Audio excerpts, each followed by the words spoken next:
That's Tim McGraw, top of the world. Good morning, everyone. Welcome to today's edition of AM Minnesota. We are really honored here in Faribault to have the traveling wall at Vietnam Memorial coming to Faribault over Labor Day weekend. And we got in studio the co-chairs of this event, Virginia and Peter Van Sluis. They're in studio today to tell us all about a breakfast fundraiser, which is coming up this weekend, and tell us some more details about the event. Virginia, thanks for coming by. You're welcome. I really appreciate it. Hi there. Has this been a lot of work? So far it actually has been a lot of work, trying to get everybody on board, get the word out about the wall, not just locally, but trying for maybe about a 50 to 75 mile radius. So it has entailed working on it almost every day. As far as the breakfast fundraiser, that was a committee that we decided early on what we would do to raise funds, and right away they said, how about a breakfast? So we're holding that at the American Legion here, Post 43 here in Faribault. That'll be this Sunday, and it is from 8 o'clock until noontime. We expect about 300 people plus. I sure hope so. Yeah. Should you double that? Let's hope we do. We did pre-sales and they went very well, more than we had anticipated. The funds are going to go for the wall itself. We're doing very well with fundraising, but we still need more. And this is one of our activities that we're doing. So. Peter, how did this all come about? Did the veterans mention something to you about wanting to get this here, or how did it all get started? Well, we are with the Elks organization. We're officers with the Elks, and Virginia is actually the head of the veterans organization, and she was looking at some events. We do quite a bit of things. We have an adopt-a-vet, one of the vets in St. Lucas. We go to the veterans home. We donate things. We send packages to overseas troops. We send letters back and forth, and we're looking at the next big event. So Virginia said the traveling wall. She said, oh, that is way too big for us. So we got together with the Legion and the VFW and the SAL and the auxiliary, and they said, well, we've been thinking about this. It's way too big for us. So we all got together, and it took 20 minutes to raise the money from the organizations for the down payment. And that's how it all got started. Yeah, that was for the down payment. Yeah, the down payment only, just to secure the wall for coming to our town around Labor Day. And after that, we started all the fundraising. Well, there's a lot. We're going to talk about that. There's a lot of things we still need to do, and logistics around the wall, yes. Virginia, where can I get tickets for this breakfast? You can go to our website and let us know. We are still pre-selling them. You can, and that website would be the Traveling Wall Faribault 2016.org. You can give us a call, 507-412-9139, and that's my phone, and we'll get you hooked up with it. Or you can buy them at the door. You have tickets on you? Yes. Do. Okay. Tickets are $8 pre-sales and $10 at the door, and children are a little bit cheaper. Yeah. $5 and $6. Right. And then I would assume under 5 is free. Yes, it is. You have ages 5 to 11 listed here. So awesome. We're looking forward to it. Again, that's at the Faribault American Legion Sunday. Delicious breakfast. Share with us what's on the menu there, one of you folks, please. We have scrambled eggs, pancakes, biscuits with gravy, seasoned potatoes, sausage, coffee, juice, donuts, and bananas. Oh, bananas wasn't listed. It was not listed, but that was a donation that came in yesterday from one of our committee members. She is buying 160 bananas. Wow, how cool is that? Thank her for me. I love bananas. Who doesn't like bananas? Yep. You know, the real mini ones are really good too. Have you ever had those little mini bananas? No, I have not had those. Oh boy, they're good. And when I was in Africa, we had red bananas. Oh man, were they good. Red bananas. Never saw those. I've never met a banana I didn't like. So we're going to take a break here, get an update. Oh, that wasn't very... Anyway, we're going to get an update on our opening market report, and then we'll talk more about the traveling wall coming to Faribault. I don't know if you knew this or not. We're going to get into this. There's more than one wall that travels the country. We'll talk about that. Again, the co-chairs, Virginia and Peter Van Sluis, are in studio, co-chairs of the Traveling Wall Faribault 2016 committee. You were saying, Peter, before we hit the airwaves, there are how many people on this committee? We have about 12 people in the core committee. It kind of fluctuates. We always have a few people added. And then we probably have 2 dozen or so, what I would say, core volunteers that attend the meetings occasionally as well. So the 12 core members, they're from the Legion, the SAL, the Elks, the Auxiliary, the Marine Corps League. Those are the core people that really drive it. But we need a lot more volunteers, especially when we come close to the event. We need to have people that help set up the wall. We have tents graciously donated by Faribault Rental. They're giving us tents for the whole event. They need to be set up. We have the local IBW Electrical Union, 110. They are actually doing all the lighting for us, but cool. They need help with that. We want to set up cameras to stream the event live. That needs to be set up. So there's a lot of work to be done during the event. Of course, we're talking 24/7 security by the Marine Corps League local division here. That's a requirement, right? That's a requirement, yes, because the wall will be open 24/7. It will be lit 24/7. Have to have security 24/7. So that means we also have to have people that kind of clean up and, you know, assist. We want to be serving water and coffee, no alcohol, no food. We don't want to make it a circus there. It's going to be a fairly low-key event. Yeah, Quiet very event. respectful. Very respectful, yes. And if people want to go eat, then there will be shuttles that will be taking people to town, to the downtown. So we have, of course, the Elks and the Legion where people can eat and drink. And we hope that a lot of people that come to visit, that they will frequent our local restaurants as well and shops. Does this have, I know that, maybe we should clarify here, there's 4 different walls, traveling wall. That is correct. So there's the traveling wall, there's the moving wall, there's the wall that heals, and the one we're getting, they're called the American Veterans Traveling Tribute. And that is the one that we have the contract with, yes. So, but they do coordinate with each other, that they're not, you know, next to each other at the same period of time, you know. So, but they're all veterans organizations. They all help veterans healing, you know, and educating people about the walls, yeah, about the Vietnam era. So Virginia, the wall we're getting in Faribault is the biggest of the 4, as I understand. Yes, it is.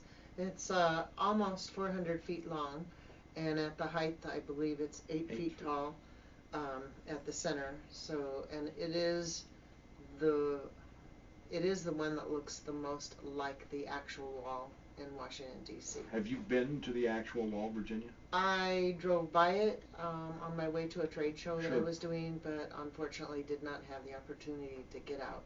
So this was one of the reasons in bringing the wall here, for myself, first of all, and then secondly for people like me that just won't ever have the opportunity to travel that direction and see this. I'll bet there are a lot of people in that boat.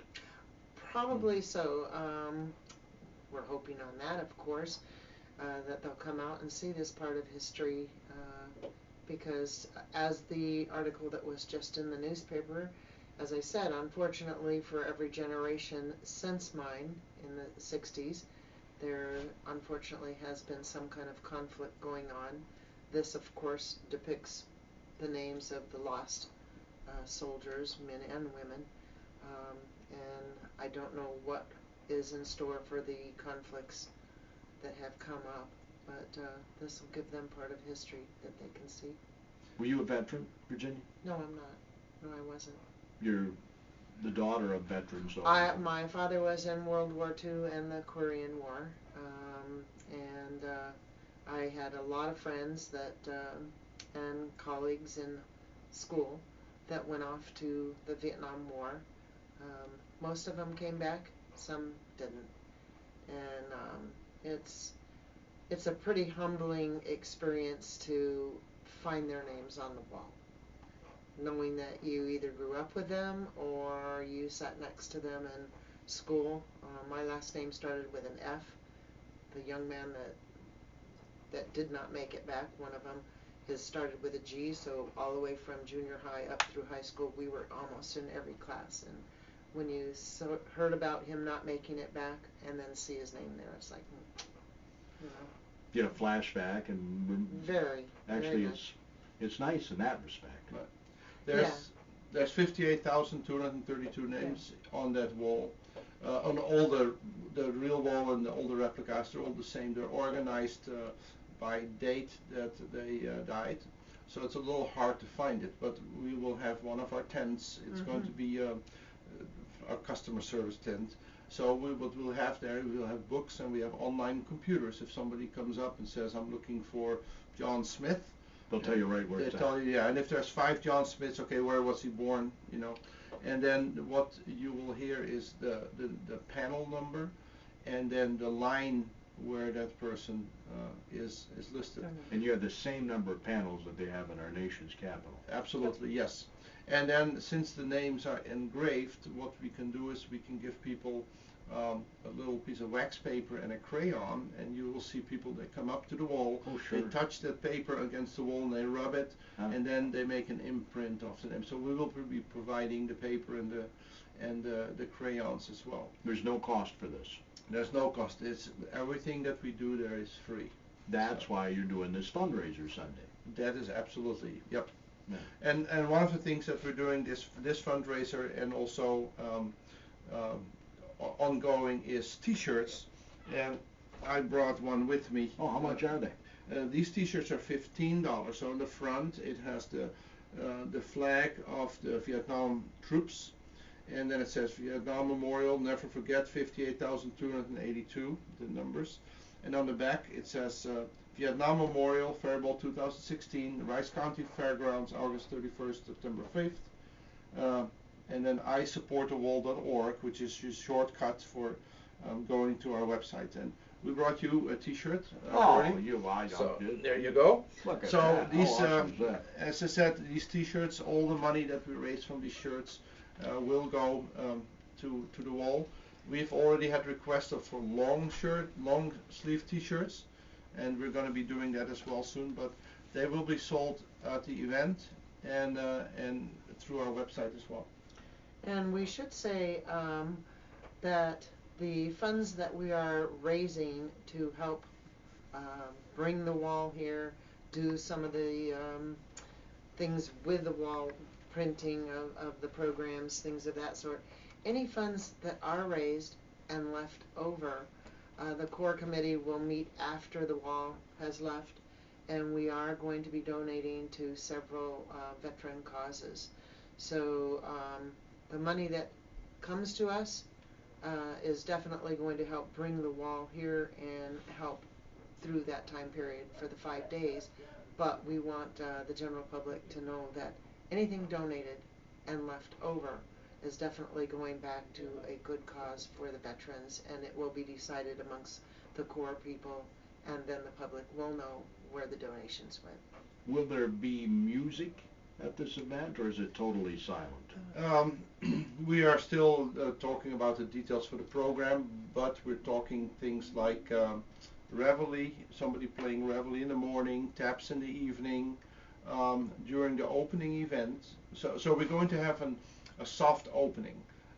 So on the 1st, so the wall arrives on the 31st. It comes from the south, so we're going to drive through Owatonna, Medford, Faribault with the in-country riders, the Legion riders, the Faribault Police, the Rice County Sheriff's Department. It's going to be an escort, a big escort. There are going to be fire trucks.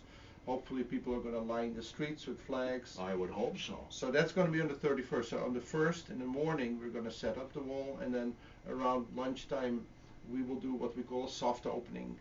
We've asked one of the Native American tribes locally to come and bless the wall. We're going to lay a wreath. But then that Thursday night we're going to have a big opening. This is where there's going to be speeches, there's going to be some music.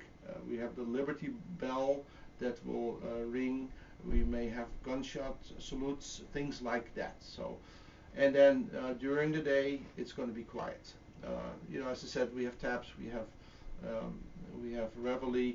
We're going to have over the weekend some prayer services as well, things like that. But there's not going to be music, no.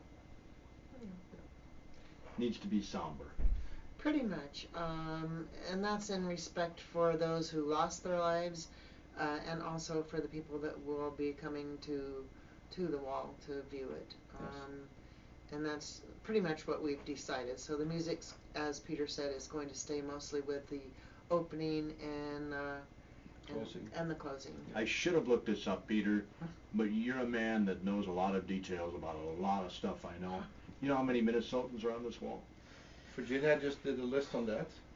Oh, how do you like that? I printed the list out, but unfortunately, it does not say how many actual names are on there yet. I printed out 22 pages, so I will be counting them. You can print out and I'll hand these to you. Maybe you knew some of those. I don't know. Those are just from Faribault. It goes by town and by city. We have 3 Faribault folks. Yeah.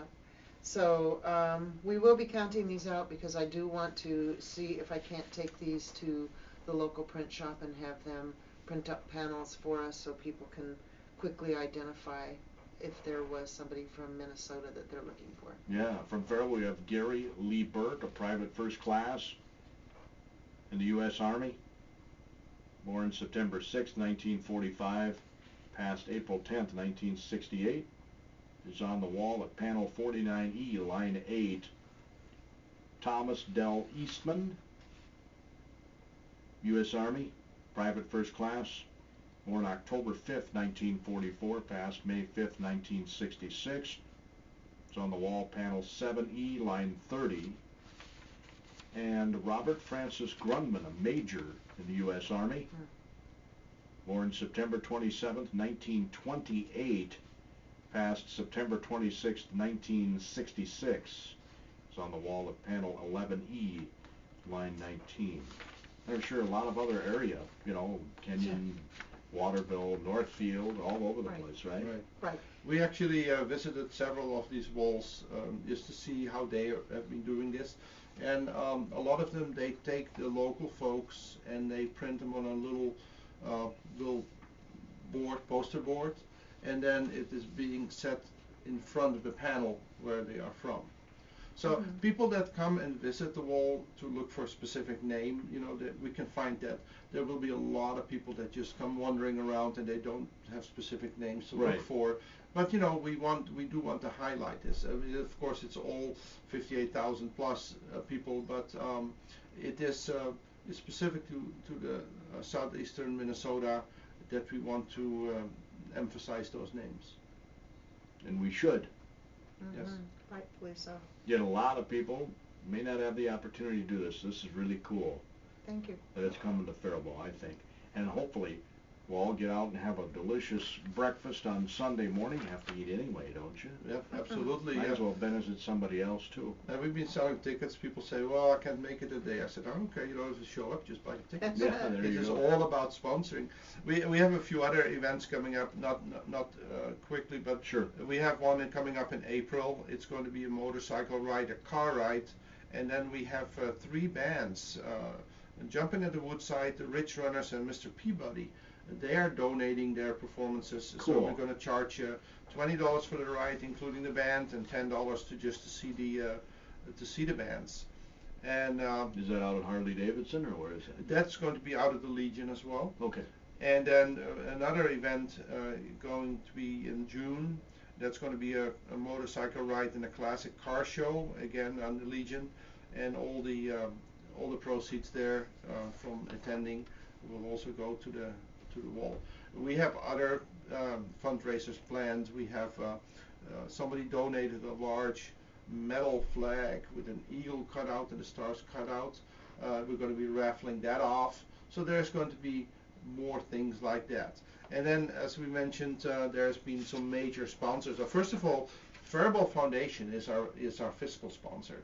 We are a 501c nonprofit organization under their umbrella, so to speak. So everything is tax deductible. So if I want to donate to this cause, I need to write the check to Faribault Foundation. In the memo pad, say Vietnam Wall? Traveling wall, yes, or the wall or traveling wall, just yes, reference that. yes, that is correct.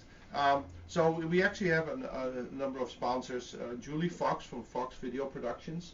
She is going to be producing a video that will promote the wall. We actually last week interviewed 9 different Vietnam veterans. I saw that, yeah. Yes, that was pretty. It's very emotional. It brings back things.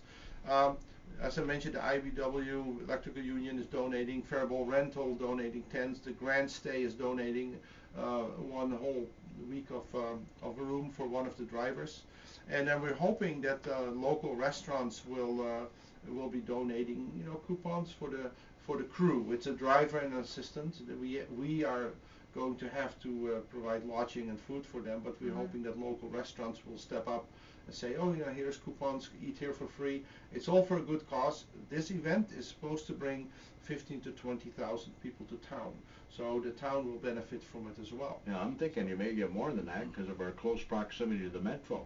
Absolutely, and it is all about promoting. I mean, sometimes the wall comes. It was in St. James in the summer, but not a lot of people knew about it because they kept it very local. We don't want to make this a circus, but we do want to give people the opportunity to come down here. So we're thinking maybe some billboards on the freeway, talking to the local radios, the television, the newspapers. The Faribault Daily News is very, very supportive. You have seen maybe front page article on Tuesday about the wall, about the event, and about the breakfast as well. That's true. And we seem to have a reporter Kevin Crane, yes. Who did the initial article back in July, and then he did put together this one that just came out this week. So we think we're going to just ask him to follow us through the whole. That's John who just walked in the door. Hi, John. We're going to ask him to follow us through for the whole time of It says here 1,072 Minnesota names are on the wall. Well, that probably would be it. That is great that you looked it up for us real quick. Thank you. Yeah. That probably would be it, and as I said, we're going to hopefully see if we can't get these printed out on large boards for people to. Oh, sure. So, yeah. But It hits home when you see that some hometown guys lost their lives there. Definitely. I'm sure for many of them. We have a neighbor next door who is a member of the Legion, and he told us, don't forget that person that's one of those people that you just read off. Sure. Remembers the person well. He does. All these are people. They're not just names on a wall. Absolutely. They're people. They were humans with heartbeats. Don't forget, most of them were 18, 19-year-old kids. Yeah. That you think, if you talk about the Legion and about veterans, you quite often think about the older folks, but these were young kids that had no clue what they were doing. Excuse me. Yeah, it's sad. Again, that's August 31st through September 5th is when the wall will be here. The breakfast fundraiser is this Sunday, which is the 13th. I don't know if you knew that when you set the date. I'm not. You're not. No, we're not. We're not superstitious or anything. No. Neither am I. But Sunday, December 13th, 8 until noon at the Faribault American Legion, Post 43 here in Faribault. And again, these T-shirts, these beautiful shirts, are going to be sold there too. That is correct. Yes, $15 a piece, and it's to help support the cause and to raise awareness. If everybody starts wearing these T-shirts, the word gets out. That's another thing. We really want the word to get out. Sometimes we talk to people and they go, oh, I didn't know the wall was coming. We hope everybody is going to talk about it and know about it. Well, I think they talked about it on Memorial Day here on the station. Did you know about it then, or was it one other time you were on the airwaves with me? I know that. We were here, earlier this year to talk about it. Yeah. Yes. Right around then. Yeah. So again, anyway, the wall is coming. Yes. And it's August 31st through September 5th. Yes. That was chosen by design, Labor Day weekend. You thought that would be a good time, or how did that? Actually, when we finally decided on which wall was available, because as you said, there are 4 that travel. Most of them are booked up a year to 2 years in advance. The one that we contacted and got a hold of, she had 3 dates. One in November, one in early March, and one over Labor Day weekend. Well, and this we said Labor weather-wise. Day. Yeah, who would have known that it would be almost 50 in No, December? that's true, we yeah. we can't guarantee that. I wouldn't make it. So we chose this, and we hope it's a great turnout. Yeah, of course the schools are closed Right. around Labor Day, and we would have hoped to include the schools. Now there was a wall in Iowa, and what they did, they started with 5 counties. It became actually a statewide project, and the governor was so impressed with the wall coming, he changed the school starting 2 weeks earlier, so the schools had the opportunity to drive their buses to the wall and see that. So now we're not expecting our governor to change it either, but we will talk to the schools and ask, maybe the kids can visit the wall and write a report and get extra credits over their summer vacation. Yeah, that makes perfect sense. Yeah. Again, the fundraiser, the breakfast fundraiser this Sunday, hours are 8 until noon. Tickets are $8 for adults in advance, $10 at the door. Children aged 5 to 11 eat for $5 in advance, $6 at the door. Phone number to call is 507-412-9139. 507-412-9139. Thanks again for bringing the wall. Thanks I'm for sure we'll having us, talk Woody. again before then. You're welcome. Pretty sure, because they'll need more volunteers. So volunteer, folks. That concludes today's edition of AM Minnesota on KDHLAM in Faribault, Minnesota.